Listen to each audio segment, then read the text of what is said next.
In the next segment, al-Rhagib al-Isfahani, he talks about the two other tools, we could say, that human beings have been granted, kind of the nature of human beings and how they are to begin this process of reforming the self and attaining to the station of a Khalifa, of a steward or a representative of Allah subhanahu wa ta'ala.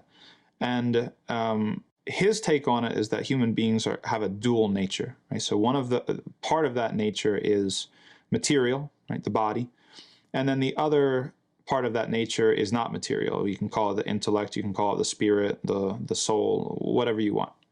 And he justifies this by the ayah in Surah Al-Dariyat, وَفِي الْأَرْضِ آيَاتٌ لِلْمُقِينَ وَفِي أَنفُسِكُمْ, right? And there are signs in your own selves. And his point is that, all of these things are, again, capacities, they're potentialities, they're not yet realized, they are tools for you to use. And he's going to get to the importance of that in a second, how Allah created us different from everyone else because we come into the earth not as a finished product. We come in as a potential or as a capacity. He gives us the tools, and our job in this life is to use those tools to bring it to fruition or to develop the proper end product. But in a general sense, so we have this one tool, which is the body. That's a tool, right? Everybody knows everything that you do can be an act of worship if you actually put your intention through that, right? So if you're sleeping, that can be an act of worship. If you're eating, if you're being intimate with your spouse, if you're doing any of these things, they can all be acts of worship for you if you have the right intention. That's your body, right? And when it comes to recognizing Allah's signs, there's part of that which is also your body. Allah gave you eyes, right? He gave us the ability to see color. He gives us the ability to smell fragrance and scents. He gave us the ability to hear the birds singing. He gave us the ability to feel the different textures in the plants and the animals that he created and all these sorts of things, right? All of these physical characteristics and qualities and capacities that we have are all tools that were given to us to use for accepting Allah's signs, right? So they're not just random. They're not just an evolutionary stratagem just to secure resources and reproduce, find the best mate or whatever and reproduce as much as possible. That's very, very basic level stuff. That's the level of imara, right? That's not the level of khilafah. Things might have more than one purpose, right? If you have that stuff for level of imara, okay, great, but you also have them to recognize the signs of your creator. So that's the body.